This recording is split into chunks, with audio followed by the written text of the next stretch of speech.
இன்றைக்கி வெஜ் புலாவ் எப்படி பண்ணுறதுன்னு பார்க்கலாம். அதுக்கு ஒரு குக்கர் எடுத்துக்கிட்டேன். குக்கரை நல்லா அடுப்பில் வச்சு காய வச்சுக்கோங்க. உருளைக்கிழங்கு, பீன்ஸு, கேரட்டு, பச்சை மிளகா, வெங்காயம் எடுத்துக்கிட்டேன். நீங்கள் என்ன வேணாலும் போட்டுக்கலாம், என்ன காய்கறி வேணாலும் போட்டுக்கலாம். பட்டாணி இருந்தால் நல்லாயிருக்கும், காலிஃப்ளவர் இருந்தால் இன்னும் கொஞ்சம் நல்லாயிருக்கும். எதுவும் இன்றைக்கி இல்லை, இது மட்டும்தான். இப்போ குக்கர் காஞ்சிருச்சு. இதில் 1 டேபிள் ஸ்பூன் நெய்யை ஊற்றிக்கிறேன்.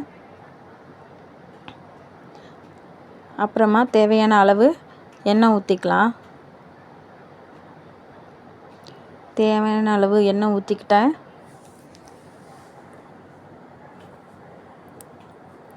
இப்போ இதில் தாளிப்புக்காக நம்ம ஸ்பைசஸ் தான் சேர்க்க போகிறோம். பிரியாணி இலை 2, 4 கிராம்பு, 3 ஏலக்காய், கொஞ்சமாக பட்டைத்துண்டு, அவ்வளோதான் போதும். இது நல்லா பொரியட்டும், வாசனை வரட்டும். நம்ம இப்போ வெங்காயம் சேர்த்துக்கலாம். வெங்காயமும் அது கூடவே பச்சை மிளகாயும் சேர்த்துக்க போகிறோம்.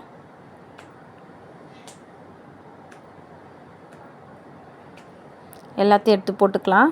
இது ஒரு பெரிய சைஸ் வெங்காயம், 4 பச்சை மிளகா 2ஆக கீறிக்கணும்.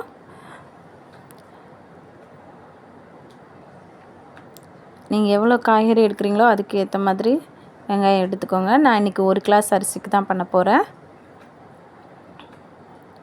லைட்டாக வதக்கி விட்டுறலாம். இது வந்து நல்லா வதங்கணும்னு தேவையில்லை, பிரியாணி மாதிரி நல்லா வதங்கணும்னு தேவையில்லை. கண்ணாடி பதம் வந்தால் மட்டும் போதும். அந்தளவுக்கு லைட்டாக வதக்கி விட்டுக்கலாம். கண்ணாடி பதம் வர்ற வரைக்கும் லைட்டாக வதக்கி விட்டுக்கோங்க நீங்களும்.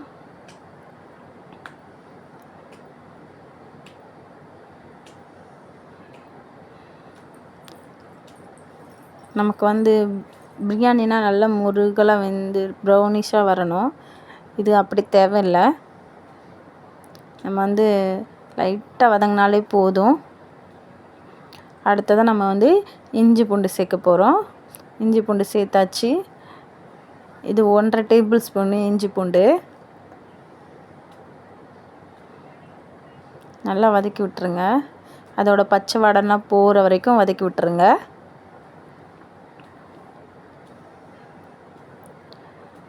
நல்லா போட்டும்.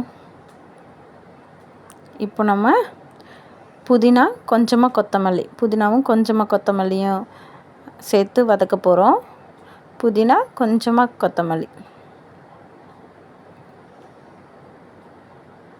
லைட்டாக அது வதங்கட்டும்.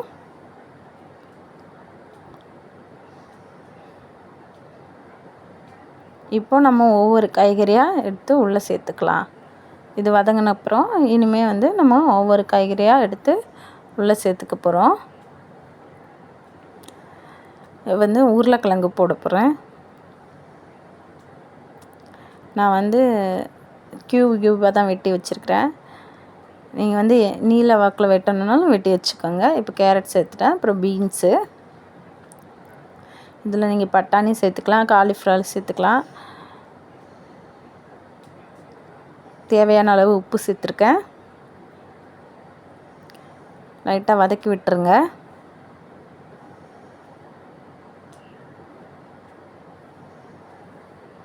அந்த காய்கறியை கொஞ்சமாக லைட்டாக அந்த எண்ணெயில் வதங்கட்டும்.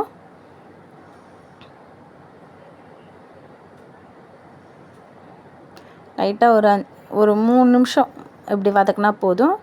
அடுத்ததாக பாஸ்மதி அரிசி நான் 1 கிளாஸ் எடுத்திருக்கேன். நல்லா கழுவி வச்சுக்கிட்டேன். 10 நிமிஷம் ஊற வச்சுக்கணும்.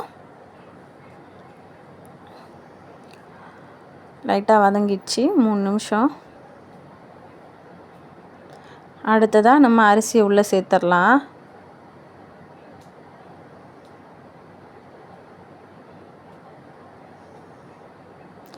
அரிசியை உள்ளே சேர்த்தாச்சு.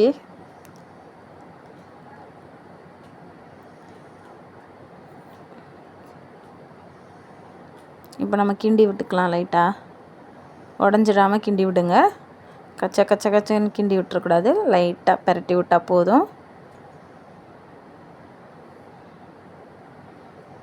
அடுத்ததாக நம்ம தேவையான அளவு தண்ணி சேர்த்துக்கலாம்.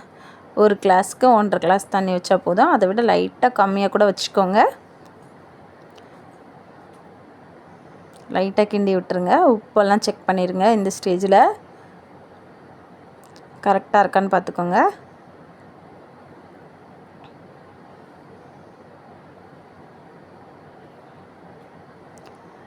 இப்போது நம்ம குக்கரை மூடி வச்சுட்டு சிம்மில் வச்சுட்டு லைட்டாக விசில் வரும்.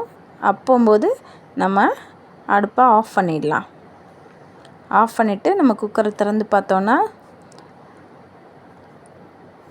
Veg pulao ready. இந்த பாருங்கள், சூப்பராக ரெடி ஆயிடுச்சு.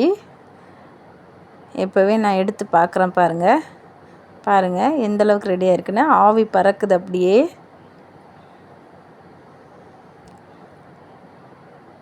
ஈஸியாக செஞ்சு கொடுக்கலாம். ஹெல்த்தியாகவும் இருக்கும். இது பசங்களுக்கு ரொம்பவும் பிடிக்கும். காரம் அதிகமாக இருக்காது. இதை ஒரு நாள் ட்ரை பண்ணி பாருங்கள். Thank you friends.